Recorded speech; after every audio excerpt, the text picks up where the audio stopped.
Bonjour à toutes et à tous. Pouvez-vous imaginer que nous sommes déjà arrivés à la 20e séance? C'est pas vous, mais moi je trouve que cette formation avance à la vitesse d'un TGV. J'ai l'impression que nous avons débuté hier. Alors, comme ça a été dit la semaine dernière, il va être à nouveau question dans la prochaine séance de la zone de confort et de la manière d'utiliser les émotions et les sentiments qui la composent, comme des outils nous permettant d'élargir et donc de la faire évoluer pour grandir. Je voudrais donc plutôt prendre le temps ici de revenir sur un autre processus qui se trouve en filigrane de tout ce que vous faites et de tout ce que vous expérimentez pendant cette formation, le voyage du héros.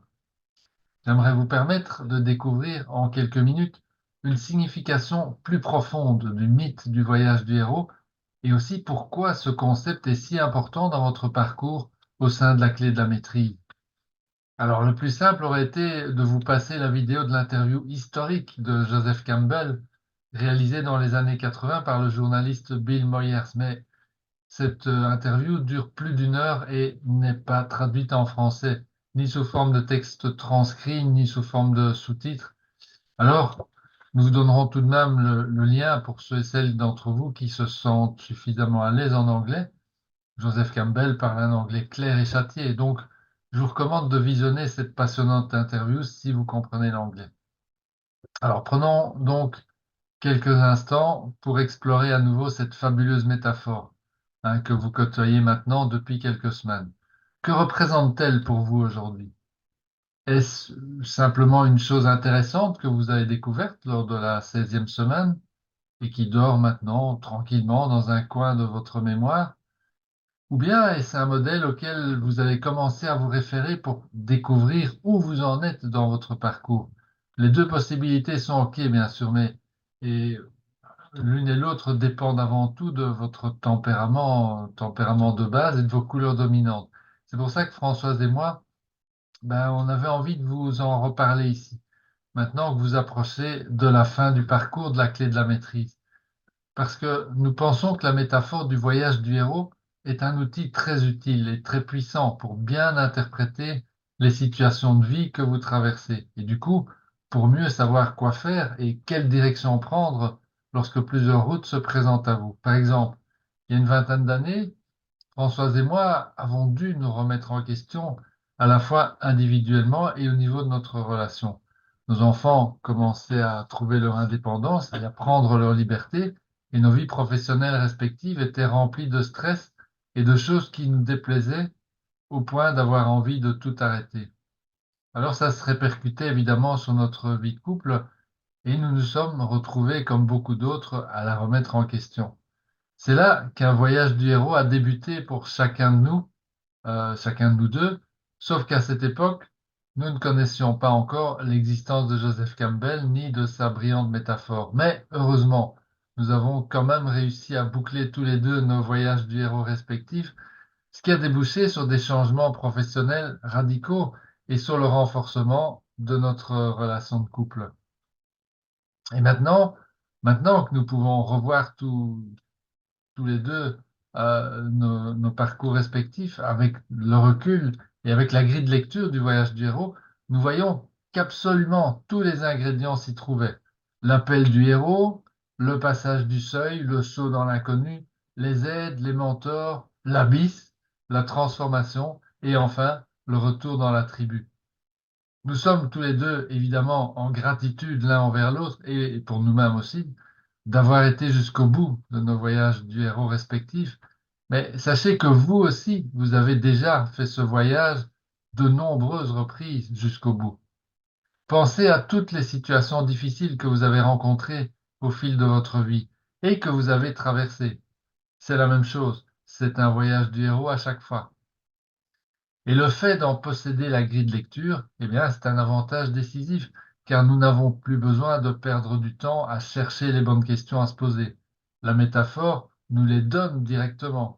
Par exemple, cet événement qui vient de se passer, est-ce un appel du héros, c'est-à-dire une invitation au changement, ou maintenant que j'ai décidé de répondre à l'appel et que je me suis engagé dans l'inconnu, où puis-je trouver de l'aide? Ah, plus rien ne va, j'ai envie d'abandonner. Ah mais Est-ce que je ne serais pas en train de traverser l'abysse en ce moment? Et ainsi de suite. Vous voyez l'intérêt de la métaphore? Alors maintenant, il y a un point plus profond encore dans la métaphore dans cette métaphore du voyage du héros. Rappelez-vous que Joseph Campbell a construit sa métaphore en étudiant les points communs entre tous les mythes de toutes les cultures et toutes les époques de l'humanité. C'est ce qui en fait sa force et son universalité. Alors prenez quelques minutes prochainement pour vous remémorer en tant qu'observateur ou observatrice les différents voyages du héros que vous avez déjà parcourus dans votre vie d'adulte.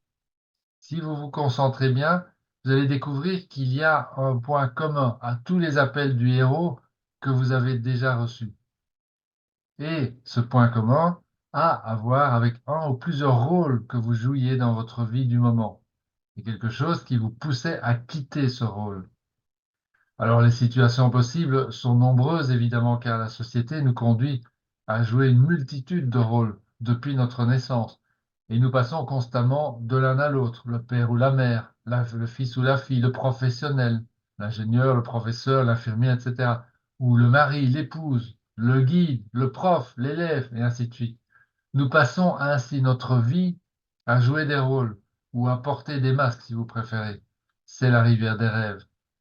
Et il vient un moment où l'un ou l'autre rôle que nous jouons, tel que nous l'avons appris grâce ou à cause de la société, en conformité avec ses règles, eh bien ce rôle ne nous convient plus. Et c'est le moment où un nouveau voyage du héros se présente. Il y a alors un appel du héros. Alors pour moi, un exemple, ça a été d'avoir arrêté brutalement mon métier d'ingénieur le jour où ma nouvelle mission aurait dû être de superviser les développements logiciels d'un système d'armes pour hélicoptères. Une porte blindée venait de se refermer entre moi et ma carrière, ou en tout cas entre mon rôle d'ingénieur et ma carrière de consultant logiciel, un rôle que j'avais joué depuis des années. Un autre exemple pour Françoise a été son rôle de professeur de mathématiques. Elle en avait assez de jouer le rôle d'une actrice au crayon rouge. Elle voulait être elle-même sans porter le masque du prof de maths autoritaire. L'appel à arrêter un rôle nous vient toujours de l'intérieur. C'est notre soi supérieur qui nous appelle, toujours. Les mythes qui sont la source de la métaphore du voyage du héros nous donnent une direction, une approche pratique pour nous démarquer ou nous détacher des rôles que nous jouons dans notre vie vis-à-vis de la société. Chaque mythe, quel qu'il soit, est un voyage du héros qui peut nous servir de référence, car il parle à notre âme et il nous parle à nous aussi, de notre âme, en lui permettant ainsi de se régénérer. En bref, les mythes, donc le voyage du héros, nous enseignent des choses à propos de notre âme. Et donc, chaque fois que nous éprouvons le sentiment d'être à côté de la plaque, dans l'un ou l'autre de nos rôles, c'est que nous sommes vraiment prêts à entamer un nouveau voyage du héros. Pas d'un point de vue théorique ou intellectuel, mais d'y entrer vraiment, de vivre l'expérience de l'inconnu, des aides, des mentors, de l'abysse, de la transformation et du retour à la maison transformé et transcendé. Avant, nous faisions de notre mieux dans notre rôle de professeur ou d'ingénieur, pour revenir à nos exemples respectifs de Françoise et moi. Nous cherchions à y être nous-mêmes, mais on sentait que ça n'était pas ressenti comme tel, tout à fait réel. C'était pas tout à fait réel. Et petit à petit, nous avons fini par jouer à l'ingénieur ou au professeur dans la partie connue du schéma du voyage du héros, et qui en fait était notre zone de confort. Jusqu'au jour où l'appel est devenu tellement puissant que, malgré la peur de l'inconnu, nous avons été forcés de prendre la décision radicale de quitter notre rôle une fois pour toutes, pour nous ramener vers notre nature profonde. Et la décision est radicale, je pourrais même dire brutale, pour une raison. C'est qu'en général, à ce stade, nous ne connaissons pas encore notre nature. Et l'univers nous donne un grand coup de pied à l'endroit que vous devinez. C'est pour ça que, voyez-vous, il est parfois tellement difficile de franchir ce seuil et de pénétrer dans l'inconnu. La première vocation de tous les mythes, c'est de provoquer en nous une sensation de gratitude lorsqu'on se trouve devant le mystère du but de notre existence. C'est à ça que vous êtes confronté lorsque vous ressentez ce conflit de l'appel du héros, car vous portez un masque que vous ne voulez plus. Mais il y a aussi la peur de l'inconnu, d'où l'hésitation à répondre à l'appel. Mais nous sommes ici pour expérimenter la vie, pas pour jouer un rôle. Nous ne pouvons pas expérimenter la vie si nous jouons un rôle. Nous pouvons juste jouer un rôle. Et le mythe vous offre une guidance vous montrant que vous n'êtes pas le premier ou pas la première à vivre cela. Il ne vous dit pas ce que vous devez penser ou faire. Il vous montre simplement que d'autres que vous ont traversé le voyage du héros avant vous et sont arrivés de l'autre côté de l'abysse en étant transparents au transcendant. Car le voyage du héros qui se présente à vous, ici aussi, dans cette formation, c'est le vôtre. Il y a un être spirituel extraordinaire qui vous attend de l'autre côté de l'abysse. Ah, c'est votre futur soi. Et il y a aussi des cadeaux, un potentiel illimité. La seule chose, c'est que tout est de l'autre côté de l'abysse. Il vous suffit de réclamer toutes ces choses comme étant votre propre existence.